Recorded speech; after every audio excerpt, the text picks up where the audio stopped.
pensamiento ni la postura de la emisora. Rescatando Patria, la voz de la agrupación 26 de marzo de Pando, integrante de la Unidad Popular. Pasaron las elecciones y seguimos trabajando. Conducen José Song, Gustavo Di Matteo. Analizaremos la política, la coyuntura local, nacional e internacional. Rescatando Patria. Rescatando Patria. En la 97.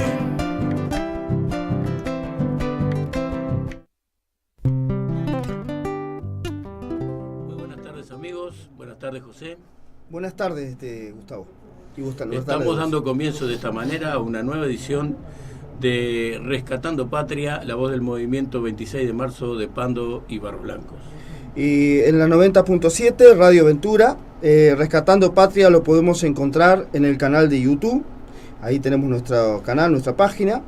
El oyente que lo desee se puede contactar con nosotros a los siguientes teléfonos: 099 30 22 69, 099 30 22 69, 092 96 17 06, 092 96 17 06, y el teléfono de la radio, que siempre estamos unos minutos más por si alguien quiere hacer una consulta o opinar, es el 2292 4386. 2292 4386. Y si alguien quiere tener la información alternativa desde el punto de vista del pueblo y de la izquierda, estamos trayendo a Pando el diario La Juventud. Traemos sale de martes a domingo con toda la información política, económica. Exacto. Para la clase obrera, para el pueblo mismo. Información que no va a encontrar evidentemente en los canales oficiales, digamos, o en los medios masivos que realmente no tratan los temas que trata el diario La Juventud. Por eso le hacemos llegar a la audiencia esta información a través de esta emisora, para que el diario sea también un instrumento para informarse mejor, ¿no? Nosotros lo estamos trayendo los domingos y bueno, alguien si quiere o lo quiere tener, no tiene nada más que hacer que comunicarse a estos teléfonos. Antes de darle intervención o participación a nuestros invitados del día de hoy, quiero recordar algo que se viene preparando. Todavía no tenemos la fecha porque estamos viendo en qué local lo vamos a hacer, pero va a ser en este mes, más o menos en unos 15 días. Se va a hacer una reunión de lanzamiento de la juntada de firmas por la comisión por un Canelones libre de soja transgénica y en defensa del agua. Esto lo recuerdo para que lo tengamos en mente los oyentes, y bueno, cuando tengamos fecha más firme lo vamos a comunicar. Exactamente, y justamente en la tarde de hoy tenemos con nosotros gente que está muy relacionada con el tema del que veníamos hablando, y bueno, José, te dejo a ti para que los presentes. Muy bien. Hoy tenemos a dos productores rurales de Canelones. Tenemos a Emir Martínez. Y buenas tardes, buen mediodía, Emir. Bueno, buenos días, buenas tardes, un saludo a toda la audiencia y gracias por la invitación. Acá estamos como productores. Perfecto. Y tenemos a Roberto Carámbula. Buen mediodía, Roberto. Buenos días a ustedes y a toda la audiencia. Perfecto. Muy bien. Vamos a tocar, bueno, tenemos productores rurales, vamos a tocar el tema de la tierra, como venimos tocándolo ya hace algunos programas.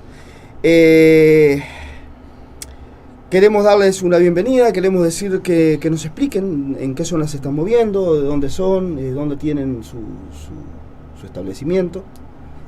No sé si querés tú empezar. Bueno, abrimos el fuego entonces. Bueno, un poco presentándome a la audiencia, soy un productor de la zona de Estación Pedrera, que está ubicada a la altura de la 11, Estación Pedrera, la que va, la ruta 88 que va a Tapia.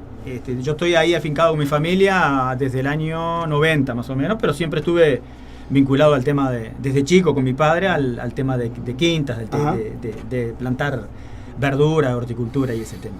De producir el alimento. Exactamente, producir el alimento para uno, para la familia, y además para, obviamente, que vendemos. Yo hace ya unos años, tal vez 5 o 6 años, soy productor orgánico, orgánico y ecológico, cumpliendo con las exigencias que se marcan por la Red Nacional de Agroecología. Y en definitiva, al plantar y cosechar, estamos haciendo lo mismo que hice siempre, ¿no? Digo, en ese sentido no hay mayor cambio. Y para que la audiencia tenga una idea, porque de pronto llegamos a personas que viven más en la ciudad o más vinculadas al asfalto, la producción ecológica o orgánica, en el caso que nosotros nos manejamos con otros productores, tiene especial interés en cuidar los suelos, en que el suelo es donde uno planta y cosecha los alimentos, y por lo tanto no es una cosa viva que debe hay que ser mantenerlo. Cuidado. Claro que debe ser cuidado, porque no es solo para un año, 2, 5, 10, sino que sigue, y se hacen determinadas tareas para evitar la erosión, en estos años que vienen grandes lluvias, que hagan abonos verdes, que hagan avenas o alfalfas o todo ese tipo de cosas, y no usamos productos químicos, fertilizantes químicos, entonces hay todo un trabajo que apunta a eso, a conservar el suelo, y además a lo que se produce, la fruta y las verduras que se producen ahí, sean lo más sano posible, que de hecho lo son, que también ahí nos interesa, como debe ser, el tema también de la salud. Entonces el plantar verdura o el vivir en el campo implica una calidad de vida distinta, mucha más cuidado, y tratar de prevenir el tema de la salud también, que lamentablemente este país está muy atrasado en eso, más allá del discurso oficial de los sistemas de salud y de todo eso. Hoy en día vemos, y conversamos a veces con gente más joven, que en los pueblos y en las villas está lleno los consultorios de muchas enfermedades, de alergias o otro tipo de cosas, que derivan en muchos casos de una mala alimentación, de no haber en la dieta diaria la suficiente cantidad de verduras y de frutas, y además cuando se consume ese tipo de frutas y verduras no son en las condiciones que deberían ser, porque están producidas bajo efectos de muchas pesticidas, y no hay no ha habido hasta ahora se pretende intentar mejorar, no ha habido una atención, una preocupación por comer cosas sanas, que eso después repercute también en la salud de las personas, sobre todo los niños y las señoras y las mujeres, que potencialmente todas son madres. Entonces todos esos temas lo tenemos presente los productores. Perfecto. Vaya si será importante en estos días, según tengo entendido, hay alrededor de unos 200 químicos distintos prohibidos a nivel mundial, y que se usan acá en la producción indiscriminadamente, ¿no? En grandes proporciones. Y eso viene encadenado con lo que tú decías, ¿no? El tema de las enfermedades, las alergias, los cánceres, todo ese tipo de cosas. La gente se consume ese tipo de agroquímicos, ¿no? Vaya si sería importante la actividad que ustedes realizan. Y como tú decías, Emir, el tema del consumo de las verduras, una dieta balanceada, con el precio que están las cosas hoy en día. Yo te pregunto a ti, Roberto, el ciudadano de la ciudad si estará imaginando, bueno, esta gente que está en la tierra se está llenando de plata, porque al precio que están los morrones, al precio que están la cebolla, las diferentes verduras, esta gente se está llenando de plata, ¿no? No es el caso que se estén llenando de plata. El problema que hay es que hoy en día para cultivar es muy grande el gasto. El combustible, hay que ver que acá en este país se olvidaron que el gasoil, que el petróleo bajó a nivel mundial. Sí. No se ha bajado para nada el combustible. Vamos a empezar por ahí. Ajá. Después hay otras cosas. Y otra cosa, yo produzco y le vendo al público a nivel de ferias y eso. Y he analizado con años anteriores que la canasta en general no ha sido tanto lo que ha subido. Son 2 o 3 artículos que se han ido lejos del alcance del público, porque vino mal el tiempo, porque son artículos que no son perecederos del momento. Eso es una cosa. Y la gente a veces dice, sí, que el kilo morrón vale tanto, pero el morrón, si no se puede consumir rojo, se consume verde. Y si no, se le pone un pedacito y ya está. Pero en el nivel de la canasta, si compran en la feria 1 kilo de papa, 1 kilo de boñato, 1 kilo de zanahoria, 1 kilo de cebolla, un morrón, 2 batas de acelga o lo que sea, un surtido así, es el mismo precio que pagaban hace 3 años, a nivel de la feria. Ahora si van a una multinacional, claro, a un gran supermercado, porque le brindan toda la comodidad, porque le brindan que están calentitos allí adentro, porque se lo venden con tarjeta y sí, cambian los números. Entonces la gente es a donde está el susto más grande, porque siempre si van y recorren las ferias, tanto a nivel del interior como a nivel de Montevideo, en la feria siempre se consigue un precio para consumir, porque si no hay una cosa más barata, siempre hay alguna cosita más barata, y no es porque sea malo, porque a veces yo he entrado a los grandes supermercados y he visto la mercadería y deja mucho que desear. Después, voy a lo que decía mi compañero acá, la gente come mal también en otro sentido. En este momento se está consumiendo mucha verdura congelada que ni siquiera es del Uruguay. Viene de otros países que no se sabe ni lo que le echan, ni lo que le ponen, ni los insecticidas que puede tener, ni los conservantes que puede tener. Y por eso es que hoy en día la sociedad y los hospitales están todos o con alergia o con problema al estómago, pila de cosas. Y tenemos un Estado que está ausente de esos controles. Sí, yo creo que eso no se ha controlado para nada. Yo creo también que no solo el Estado está ausente de repente en el control y en el apoyo a los productores que tratan de producir alimentos sanos.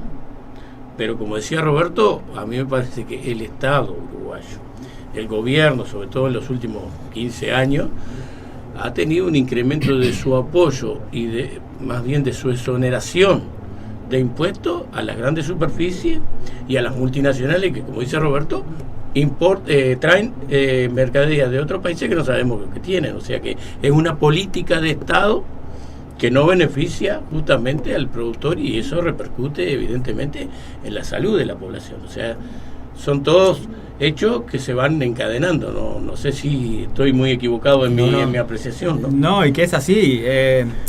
Si bien siempre, por más crítica que uno pueda hacer, han habido algunos intentos, algunas cosas, porque obviamente que haciendo cosas siempre algunas cosas son positivas, bueno, fuera de que no, que todo fuera mal.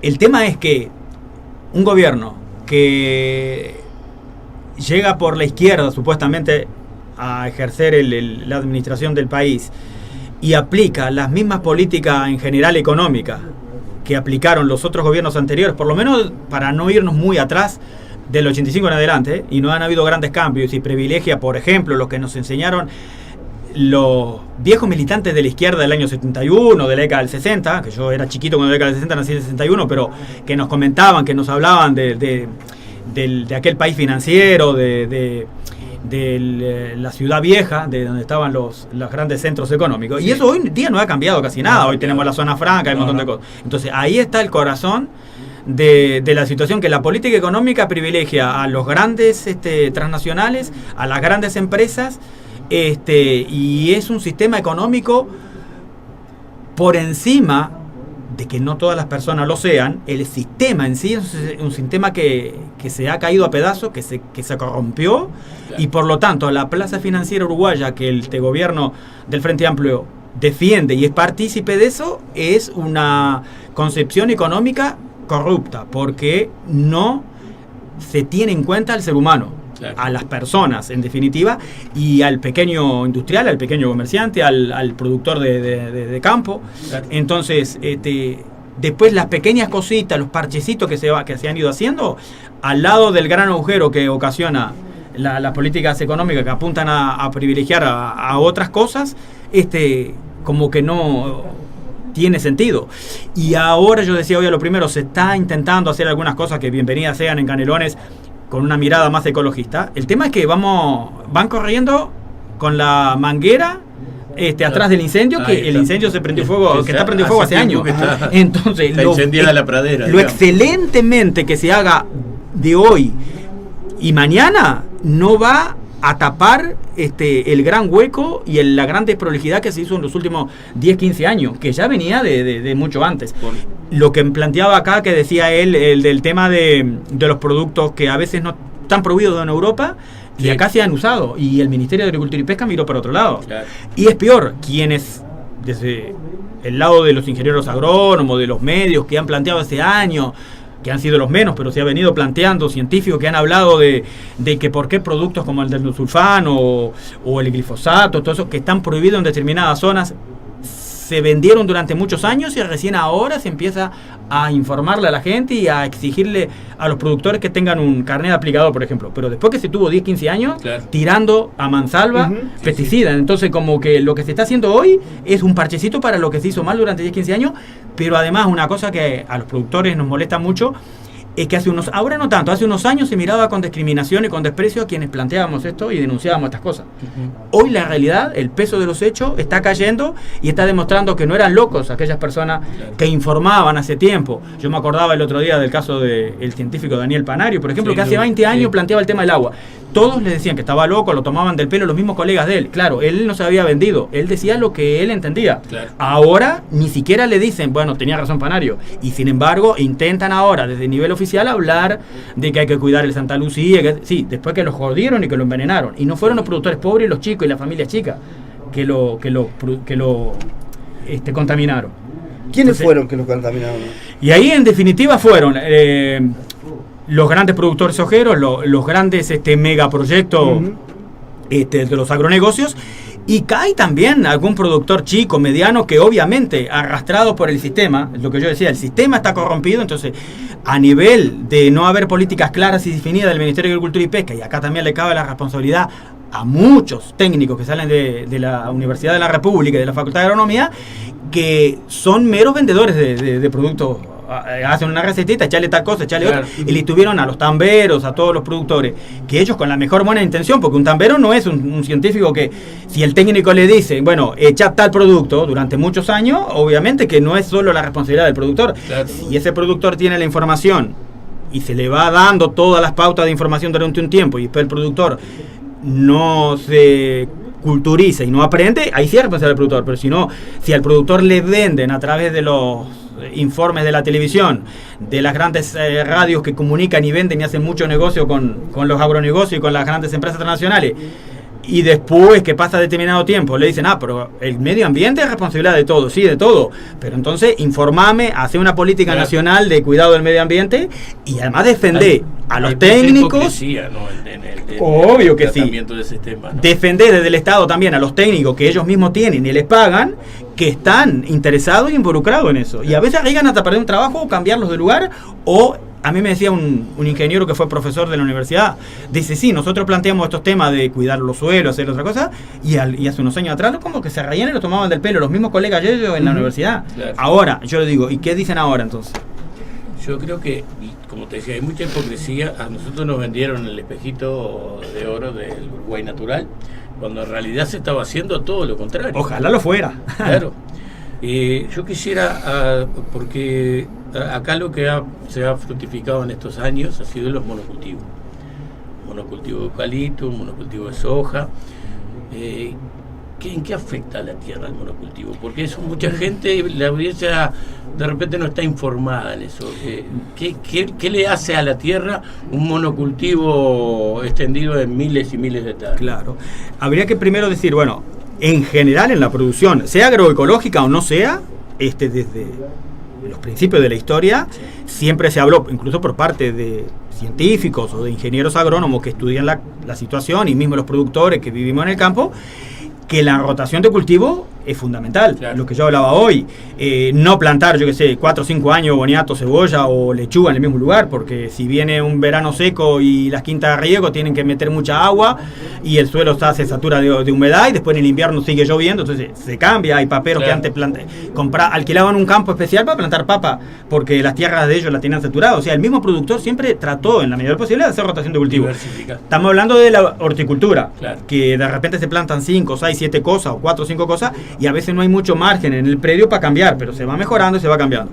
Y entonces, ¿cómo puede ser que porque hay una moda, porque circunstancialmente vale la soja, soja transgénica, porque todavía Claro, sí, vale un año vale otro producto, y 4 o 5 años vienen capitales de otro país que en vez de invertir, yo que sé, en una empresa inmobiliaria o en un hotel en Punta del Este, invierten porque les sirve, porque ellos vienen a ganar plata, y obvio, ellos son empresarios, no es culpa de ellos, sino de quienes les dan la posibilidad. Invierten 3, 4 años y le sacan jugo, y después cuando un año baja, se van, dejan los campos hechos pelota, y después retomar otra vez, volver a punto cero y a recuperar esos 4 o 5 años o más que le estuvieron plantando la misma producción encima con el mal uso de agrotóxicos y todo eso, lleva después muchísimo tiempo recuperar esos suelos. Exacto. A ver si estoy en lo correcto. No todas las plantas consumen los mismos nutrientes de la tierra, ¿no es cierto? Entonces, cuando vos plantás una planta que consume un nutriente, no podés volver a plantar otra vez otra planta que consuma el mismo nutriente. Tiene que haber Lo mejor es haciendo rotación. Ahí va, exacto. Que es lo que no tiene el monocultivo, ¿no es cierto? Después no tiene ninguna de las protecciones naturales de otras plantas contra las plagas. O sea, ellos tienen que darle la carga de agrotóxicos. Y todo eso va a los ríos. Incluso hay un dato que la otra vuelta conversando con un productor que él es técnico también, que no me acuerdo bien el apellido ahora, de la zona allá por Santa Lucía, que me comentaba a mí a otro técnico que había allí conversando con nosotros, que estábamos mirando una producción de invernáculos, de morrones, justamente, que productores convencionales, pero tenían un invernáculo allá por las zonas arenales muy bien armadito, todo eso costó mucho tiempo armar todo eso, y mucho, como decía Roberto, eso lleva un costo altísimo también. Claro. Y nos decía este muchacho que había venido, creo que el embajador de Alemania, muy interesado en la producción de soja orgánica. Y parece que quiso tener una entrevista con el señor ministro de Agricultura. Y soy muy culto por decir señor ministro de Agricultura. Sí. Entonces, parece que no le dio ninguna bolilla, ni siquiera para hablar, para ver qué quería. Seguramente los alemanes se ve que son muy tontos ¿no? Porque parece que acá el señor ministro que los productos, desde mi punto de vista como productor toda la vida vinculado al campo, ha sido un triste ministro más como que lo que ha tenido el país en los últimos 30 o 40 años.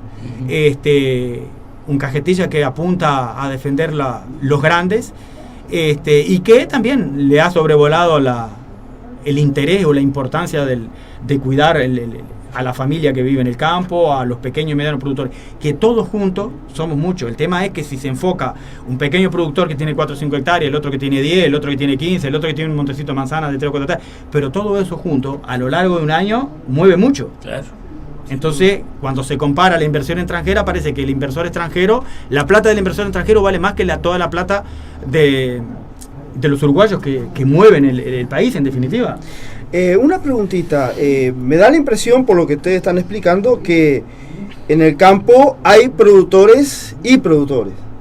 Claro. O sea, hay una diferencia social, una diferencia de tamaño, hay una diferencia. Este gobierno que se dice de izquierda, ustedes me imagino que estarán un poquito mejor que en otros gobiernos, digo, que eran de derecha declarados, digo, que se les brindará mayor apoyo, que se les brindará mayor cobertura a la tarea que ustedes realizan, o se prioriza a los grandes, o se les ayuda a todos por igual. ¿Cómo es la situación? Sí, bueno, para conocer a la gente de la ciudad que no sabe. En primer lugar, es muy linda la pregunta porque desde mi punto de vista habría que hilar muy fino para hablar de qué es izquierda hoy y qué es de derecha, ¿no? Como que si entendemos por el gobierno del Frente Amplio, cuando llegó al gobierno y lo que ha hecho hasta ahora, como que se desfiguró el concepto que tenían de izquierda, hicieron un cambio y han gobernado, llegaron por la izquierda y están gobernando por la derecha. Tal es así que muchas veces las críticas que le hacen los colorados y los blancos es que por qué no profundizan un poco más algunas políticas que incluso ellos están de acuerdo.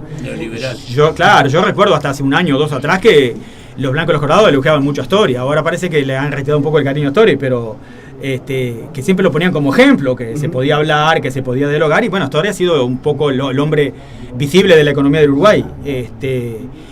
Y lo que escribía Story en el año 80 y pico, algunos libros que tiene economía, el otro día en una radio, una radio tradicional, digamos, pasaron un fragmento de lo que había dicho Story en el año 84 y en el año 89. Y nada que ver, parecía otra persona, ¿no? Sin duda. Si nosotros dijéramos en este momento, que ahora no me recuerdo exactamente la frase que había dicho Astor en ese momento sobre la economía y sobre el trabajo del uruguayo, bueno, nos diríamos que somos radicales. Sin embargo, eso lo había dicho Astor hace un montón de años, pero cambió. Entonces, lo que yo hablaba hoy, el sistema económico y político del Uruguay está corrompido y ha pasado también en otros países cercanos acá. De la boca para afuera se puede hablar de izquierda, pero depende qué haces después con la economía de un país, qué haces con la salud, a dónde apuntás con la enseñanza para después definirte de izquierda. Entonces, desde mi punto de vista... aplicado a la tierra. Sí, no ha sido lo mismo. Lo que ha cambiado es que no es lo mismo el 90 que ahora el 2016. Es decir, siempre en el 90 no estaba la soja transgénica, por ejemplo. Claro. O ya se venía en el mundo esa onda. Se ha profundizado para mal. Claro, pero en definitiva se están aplicando las mismas recetas. Tal es así que el otro día un señor del Fondo Monetario Internacional dijo que era un ejemplo. Entonces, cuando te lo que el Fondo Monetario Internacional y el BID, y además no se puede decir que este gobierno es de izquierda porque lo que ha pasado con el tema de ANCAP, la mirada cómplice de todo el espectro político del Frente Amplio, como 40, 50 legisladores, senadores y diputados en el Parlamento, y todos miran para otro lado. Lo que pasó con ANCAP, que es una vergüenza, como decía Roberto, en Uruguay bajó en los últimos años el petróleo en el mundo. Los países que producen petróleo tienen problemas económicos porque les bajó, y resulta que acá seguimos pagando el combustible más caro. Hace poquitos días creo que escuché una nueva baja del petróleo. Sí. Sí. ¿Cómo incide en la producción de ustedes el precio del gasoil, por ejemplo? Y es una de las cosas que el enemigo más grande que tiene el productor es el gasoil, la corriente eléctrica también, porque lamentablemente UTE cobra lo que se le antoja, porque tampoco hay lugares que no van ni siquiera a tomar consumo, después toman el consumo. Calculan un consumo con los meses, los años anteriores, pero siempre a la larga, cuando uno aprieta y controla las cosas, se da cuenta que lo están matando, porque el contador es el que canta. Y nosotros estamos teniendo problemas en Pando y en la zona aledaña, que lo vamos a plantear en el programa subsiguiente, acerca del cobro indiscriminado de alguna factura de UTE y de OCE, que se ha llamado incluso una especie de ajuste liberal, de ajuste encubierto en las facturas de UTE, y nos está pasando a muchos acá en Pando. A nivel rural está peor que a nivel de la ciudad. ¿Sí? ¿Cómo es eso? Con la UTE, porque a nivel rural hay lugares que ellos le echan la culpa a que no pueden ir porque de repente hay caminos feos y entonces no van a tomar el consumo. Claro. Pero igual, de cualquier manera, hay lugares que pueden entrar perfectamente y no lo toman tampoco. Sin duda. Nos están quedando 2 minutos. Lamentablemente se nos ha terminado el tiempo. Este es un tema que da para muchas horas de conversación, ¿no?